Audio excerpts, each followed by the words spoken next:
Like and subscribe and hit the bell icon, please, brother.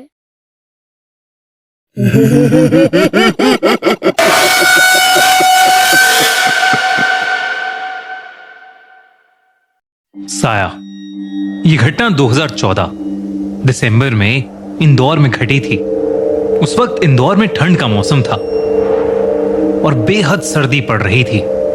रश्मि अपनी college की library में बैठकर पढ़ाई कर रही थी कि तभी उसकी मां का फोन आया और उन्होंने उसे बताया कि उसके भाई दीपक का एक्सीडेंट हो गया है। उन्होंने फोन पर कहा कि दीपक की बाइक एक गाड़ी से टकरा गई है और वो बहुत जख्मी हालत में है। रश्मि की मां ने उसे फौरन हॉस्पिटल बुला लिया। जिस हॉस्पिटल में रश्मि का भाई दीपक एडमिट था, वो रश्मि के कॉलेज से बस कुछ ही मिनट की दूरी पर था। वो बिना कुछ सोचे घबराई हुई हॉस्पिटल के लिए निकल पड़ी। आईसीयू रूम के बाहर रश्मि के परिवार वाले मुंह लटकाए बैठे थे। दीपक की हालत बहुत सीरियस थी, पर कुछ घंटों बाद जब डॉक्टर बाहर आए तो उन्होंने उसके परिवार वालों को बताया कि दीपक अब खतरे से बाहर आ चुका है। लेकिन होश आने पर दीपक की दर्द की चीखें हॉस्पिटल के सारे पेशेंट सुन पा रहे थे।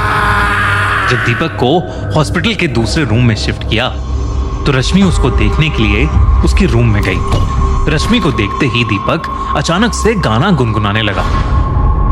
रश्मि चेहरे पर मुस्कान लिए चुपचाप उसके साथ की सीट पर जाकर बैठ गई। उसके एक्सीडेंट के बारे में पूछने पर दीपक ने कोई जवाब नहीं दिया। ऐसा लग रहा था जैसे उसको कुछ पता ही नहीं था। इतनी बात ही हुई थी कि दीपक जो कुछ घंटे पहले दर्द में चीख रहा था, बिस्तर से उठकर हॉस्पिटल रूम की खिड़की की तरफ लंगड़ाते हुए चलने लगा। रश्मि ने उससे पूछा कि उसे अचानक क्या हो गया है। रश्मि के सवाल का उसने कोई जवाब नहीं दिया। दीपक खिड़की के पास पहुंचकर खड़ा हो गया और रूम में एक अजीब किस्म का सन्नाटा फैल गया। तभी दीपक ने एक टांग खिड़की पर रख दी। ये देखकर रश्मि का दिल जोर से धड़कने लगा। दीपक पीछे देखकर मुस्कुराया, पर उसका चेहरा पूरी तरह से बदल चुका था। दीपक ने अपना दूसरा पैर भी खिड़की के ऊपर रख दिया। रश्मि उसकी तरफ भागी, लेकिन तब तक दीपक नीचे कूद चुका था। रश्मि ने तुरंत बाहर जाकर सबको अंदर बुलाया। सबके अंदर पहुंचते ही रश्मि ने देखा कि उसका भाई अभी कूदा नहीं है और खिड़की के पास ही खड़ा हुआ है। ये देखकर रश्मि हैरान रह गई, लेकिन उसके छोटे भाई दीपक की आवाज बदलने लगी और वो अजीब तरीके से झटपटाने लगा। ये नॉर्मल नहीं था, मानो जैसे कोई उसे कंट्रोल कर रहा था। वो खाली जगह में किसी को देखे जा रहा था। ऐसा लग रहा था कि दीपक पर किसी का साया आ चुका है। शाम को दीपक लगातार बड़बड़ाता रहा कि अगर वो हॉस्पिटल में ज्यादा देर तक रहा तो जल्द ही कोई उसे मार देगा। डॉक्टर्स के इंजेक्शन देने पर भी वो सो नहीं रहा था। दीपक की हालत अब और खराब होती जा रही थी। रश्मि की मां अपने बेटे को ऐसी हालत में देखकर घबरा गईं और उसे डिस्चार्ज करवा के वापस घर ले गईं। करीब 10 घंटे सोने के बाद जब दीपक अपने घर में उठा तो वो दोबारा अजीब ढंग से बर्ताव करने लगा। वो घंटों रूम की खिड़की के बाहर बैठकर रोते हुए किसी को देखे जा रहा था। रश्मि ने उससे पूछना चाहा कि वो किसे देख रहा है। दीपक ने गिरते हुए आंसुओं के साथ अपनी उंगली से एक जगह इशारा करके दिखाया। उसकी उंगली के सामने उनकी मां खड़ी थी। दीपक का हाथ अपनी तरफ देखकर उसकी मां भी डर गई, पर यह किसी को नहीं पता था कि दीपक अपनी मां के पीछे की तरफ इशारा कर रहा था।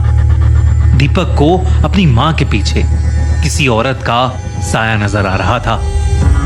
वो धीरे से रश्मि के कान में बोला कि वो मुझे लेने आई है। ये सुनकर रश्मि के रोंगटे खड़े हो गए। तभी अचानक दीपक वहां से उठा और भागकर किचन के सिंक के नीचे जाकर बैठ गया। किचन के अंधेरे में वो जोर जोर से हंसने लगा। रश्मि भी उसके पीछे पीछे गई और उसने घबराते हुए अपने भाई से पूछना शुरू कर दिया कि वो किसके बारे में बात कर रहा है और इतने अजीब ढंग से क्यों हंस रहा है। दीपक ने धीरे से कहा, मैं नहीं हंस रहा, वो हंस रही है। पूरा परिवार ये सुन रहा था। सब बेहद डर गए थे। दीपक की मां ने उसे नींद की गोली दी और अपने साथ ही सुला लिया। उस रात रश्मि भी अपनी मां के बेडरूम में ही सो रही थी। आधी रात रश्मि की नींद अचानक ही खुल गई। धीरे से उसे अपने पैर पर किसी के हाथ महसूस हुए। कोई उसके पैर रस्सी से बांध रहा था। वो कोई और नहीं बल्कि दीपक ही था। रश्मि कैसे न कैसे करके खुद को छुड़ाने की कोशिश करने लगी, लेकिन तभी रश्मि ने देखा दीपक की आंखों का रंग लाल पड़ने लगा था। ऐसा लग रहा था कि जैसे दीपक की नीली आंखें रात के अंधेरे में चमक रही हों। दीपक रश्मि के बगल में आकर लेट गया और उसे घूरने लगा। रश्मि को उसका छोटा भाई बहुत डरावना लग रहा था। तभी उसके भाई ने रश्मि के बाल पकड़ लिए और उन्हें जोर से खींचने लगा। दर्द के मारे पल भर के लिए रश्मि की आंखें बंद हो गईं। जब उसने आंखें खोली तो दीपक कमरे में नहीं था और रश्मि के पैर भी खुले हुए थे। उसे लगा कि शायद उसने कोई बुरा सपना देखा है, लेकिन जैसे ही उसने करवट ली उसका खून सर से पैरों में भाग गया। उसने एक औरत को अपने बगल में लेटा हुआ देखा। पूरे कमरे में शांति थी, पर रश्मि की एक चीख ने सबको नींद से उठा दिया। रश्मि ने जब अपने माँ बाप को बताया कि उसके साथ क्या हुआ है तो वो सुन पड़ गए। तभी उनके घर की छत से दीपक के चीखने की आवाजें आने लगी। तीनों ने छत पर जाकर देखा तो दीपक खुद से ही रात में बातें कर रहा था। रश्मि और अपने पेरेंट्स को देखते ही दीपक उनकी तरफ मुड़ा और उन्हें देखकर एक अजीब ढंग से मुस्कुराया। उसने हंसते हुए एक अजीब सी आवाज में रश्मि से पूछा कि उसके पैर अब कैसे हैं और क्या वो भी रात में प्रिया से मिली। ये सब सुनकर रश्मि सहम गई और सबके सामने उसका रोना छूट गया।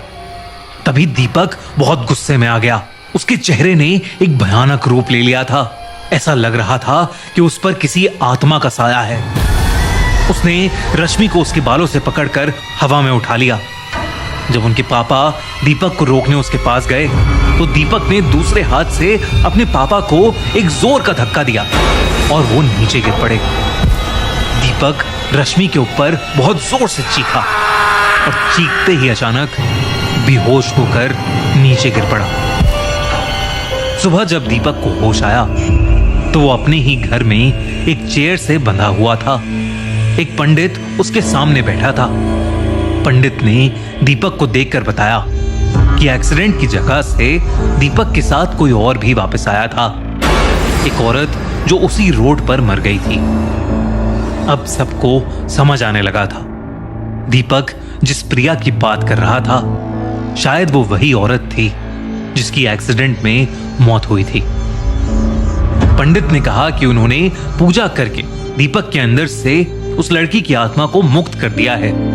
उसके बाद पंडित की सलाह मानकर दीपक को हॉस्पिटल में फिर से एडमिट कराया गया। कुछ दिनों बाद दीपक बेहतर महसूस करने लगा, लेकिन तब भी उसकी अजीब हरकतें बंद नहीं हुई। आखिर में दीपक के परिवार वालों ने एक नए शहर में एक नए घर में शिफ्ट किया। जब दीपक नई जगह आया तो वो धीरे धीरे नॉर्मल होने लगा और अब वो बिल्कुल ठीक है। Thanks for watching my video. Subscribe me please brother.